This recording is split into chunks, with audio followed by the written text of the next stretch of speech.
Welcome to அபி சமையல். இன்னைக்கு நான் இலுப்பைப்பூ சம்பா ரைஸ்ல நான் பொங்கல் பண்ணியிருக்கேங்க. இது மெயினாக இந்த பக்கவாதம் கை கால் வலி இருக்கிறவங்களாம் மெயினாக இது சாப்பிடுங்க.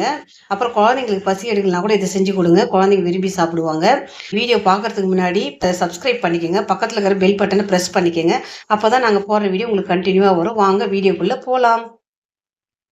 இன்னைக்கு நான் இலுப்பைப்பூ சம்பார் ரைஸ் தாங்க, அதில் பொங்கல் செய்ய போகிறேன். இது உடம்புக்கு ரொம்ப நல்லது. இந்த பக்கவாதெல்லாம் வராம இருக்குமா இது சாப்பிட்டீங்கன்னா. அதனால இதை நான் இது மாதிரி ஒரு டம்ளர்ல 3/4 டம்ளர் எடுத்துக்கினேன்.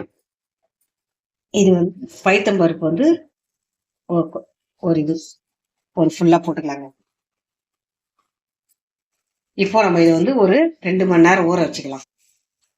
இது ஒரு 1.5 மணி நேரம் ஆயிடுச்சு. நம்ம இப்போ நல்லா கழுவிட்டு பைத்தம்பருப்பு அதுவும் அதிலே போட்டுக்கிறேன். இப்போ நம்ம வேக வச்சுக்கலாம். நீங்க உங்க வீட்டுல உங்க குழந்தைங்களுக்கு செஞ்சு கொடுங்க, பெரியவங்களுக்கு செஞ்சு கொடுங்க. இப்ப நான் இதுல 1 டம்ளர் போட்டேன். உப்பு கொஞ்சம் சேர்த்துக்கலாங்க, பெருங்காயமும் சேர்த்துக்கலாம். 5 விசில் போட்டுக்கலாங்க. சட்னி செஞ்சுக்கலாங்க.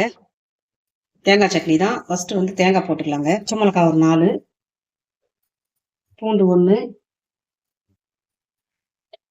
இஞ்சி கொஞ்சமா, கொத்தமல்லி கொஞ்சம். இப்போ நம்ம இதை போட்டுக்கலாம். இப்போ இது மாதிரி கொஞ்சம் குறவரன்னு அரைச்சிங்க. இப்போ நம்ம பொட்டுக்கடலையை சேர்த்துக்கலாங்க. ஒரு 5 ஸ்பூன் சேர்த்துக்கிறேன். இப்போ உப்பு கொஞ்சமா சேர்த்துக்கலாங்க. ஹோட்டல் ஸ்டைலில் இருக்குங்க இந்த சட்னி. நம்ம இப்போ இதுக்கு ஒரு தாளி போட்டுக்கலாம். அப்புறமா எண்ணெய் ஊற்றிக்கலாங்க.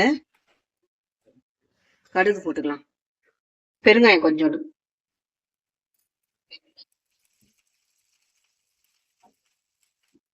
பாருங்க எவ்வளவு சூப்பரா இருக்கு பாருங்க. இன்னும் அந்த பொங்கலுக்கு வச்சு சாப்பிட்டீங்கன்னா இன்னும் அருமையா இருக்கும். பொங்கல் நல்லா குழைய வெந்திருக்கு. இது இன்னும் கொஞ்சம் நம்ம கொஞ்ச நேரம் கழிச்சோன்னா கட்டி ஆயிடும். அதனால நம்ம இந்த பதத்திலேயே எடுத்துக்கலாங்க. இப்போ நம்ம இதுக்கு தாளிச்சிக்கலாம். இது ஒரே ஒரு ஸ்பூன் ஊற்றிக்கலாங்க. இப்போ இஞ்சி பச்சை மிளகாய்.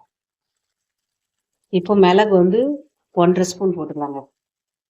சீரகமும் 1.5 ஸ்பூன் போட்டுக்கலாம். இப்போ பொங்கல் வேக வைக்கும் போதே பெருங்காயம் போட்டோம். இப்பயும் நம்ம கொஞ்சம் போட்டுக்கலாம், மனமா இருக்கும். இப்போ கருவேப்பிலை கொஞ்சம் போட்டுக்கலாங்க. பொங்கல் எவ்வளோ சூப்பராக இருக்கு. வீடியோ பிடிச்சிருந்தா லைக் பண்ணுங்க, ஷேர் பண்ணுங்க, கமெண்ட் பண்ணுங்க, சப்ஸ்கிரைப் பண்ணுங்க, எங்கள் சேனலுக்கு சப்போர்ட் பண்ணுங்க. தேங்க்யூ, பாய்.